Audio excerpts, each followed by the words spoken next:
Throughout history, mankind has been stripped of his freedom, fought bloody wars to regain its illusion, only to lose it due to his apathetic comfort, to again spill his best blood to reacquire its silver lining amid the fleeting concerns of the masses.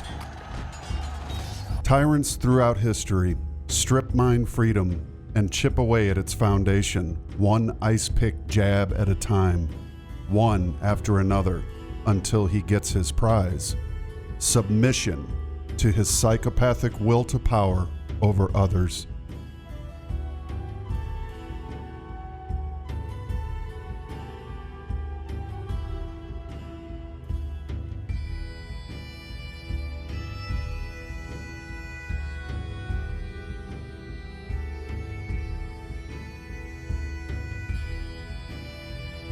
This is just the beginning of the felt presence of tyranny.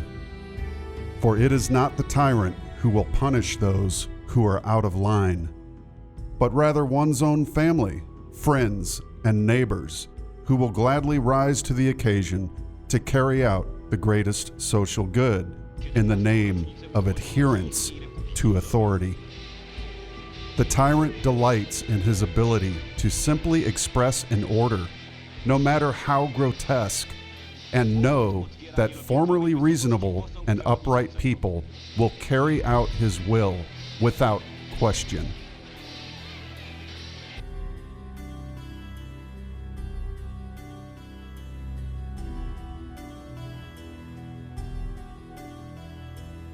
Do you not see the chipping away of freedom taking place? Do you really believe you'll be given back the freedoms you've taken for granted after they have been taken from you? I've studied fear-based trauma-induced compliance for 20 years. It's my estimation that this particular Trojan horse is an identical psychological operation taking place using trauma and fear as its main driving components. Do you notice the glaring patterns of history being replayed yet again? Does 9/11 ring a bell? I haven't the space in this dissertation to express the many instances of fear triumphing over freedom.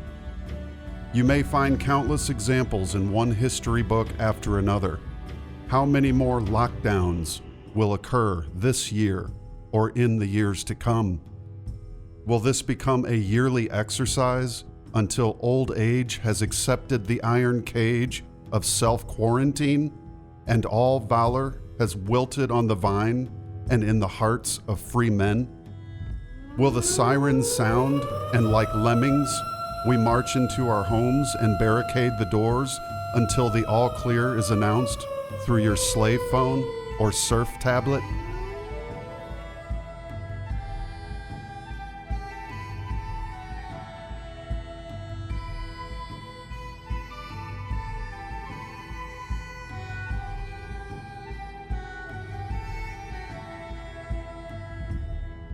Enter the bureaucrats, the experts, the drug pushers, those who know what is best for you and yours.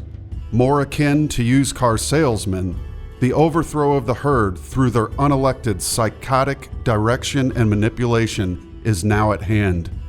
The little man syndrome, in all its blatant psychopathic glory, has been laid bare for all to see, at least for those with eyes and a conscience to do so. The snitches are glorified, even rewarded. Please continue to let us know at coronavirus.lacity.org/business violation. You know the old expression about snitches? Well, in this case, snitches get rewards. We want to thank you for turning folks in and making sure we are all safe.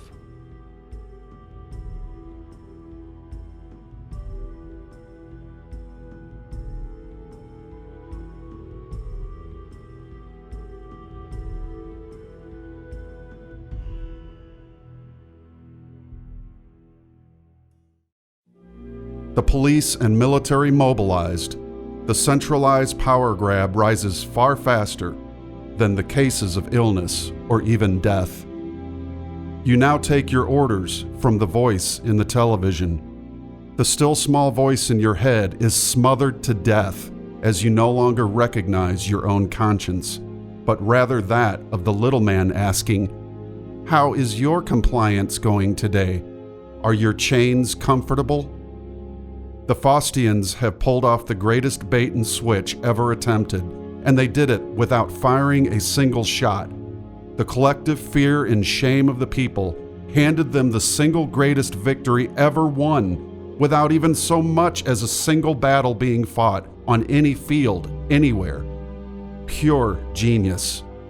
Even I stand in awe by this display as my friends pontificate in their grandstanding protestations. People should be punished for violating the orders of their new masters. The master-slave dynamic just blazed up like a tornadic inferno amidst the heat of midsummer, and it is showing no signs of abating anytime soon. Tyranny never rests, whilst free men grow apathetic. Few will even notice that freedom has all but slipped away through their fingers as they espouse their duty to become one social organism acting and performing the same recommendations, all together in this. Yet they are incapable of even a modicum of self-reflection. If one violates the will of those doing the recommending, fines and jail time will be their lot, and the people will cheer. How much longer until death squads take to the streets to control those pesky free thinkers who venture out from their homes? Fire up the furnaces. The mob now polices the world from the comfort of their collective living rooms. We should conform to the will of society, someone recently said. In truth, I am incapable of conforming to something I find to be profoundly sick, psychopathic, and incapable of logical and reasonable thought and feeling. To suggest otherwise is an affront to my soul. I will not comply. No. Freedom is not a feeling, rather it is an idea. This ages-old idea is what drives humanity forward, implanted in the hearts of men by the Creator itself. It cannot be halted, ever. There have always been those who delight in taking freedom away from their fellow man. Like wild animals, they will gnash their teeth and lick their claws for the once-in-a-lifetime chance to rip it from the breast of another. They believe that by killing the freedom of their fellow man, they are somehow strengthening their own, when in fact, are only fortifying their own chains. The slave must adhere to the master, and he will ensure that you do as well, even if it means your death for assurance to his own self-imposed bondage. And so the tyrant must also hearken to his slaves. The reward is the mutual bondage of each to the other, a perpetual sickness wrought with misdeeds and vile torments unworthy of the soul of a true human.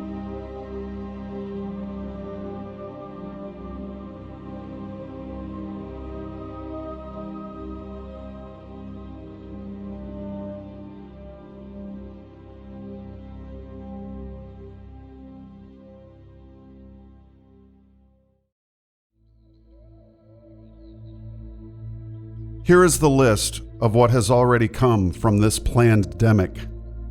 Suggestions of a digital currency and a one-world government, forced vaccinations in order to reintegrate individuals safely back into society, medical martial law, draconian forced quarantine measures, fines and jail time for violations of mere ever-changing recommendations, not laws.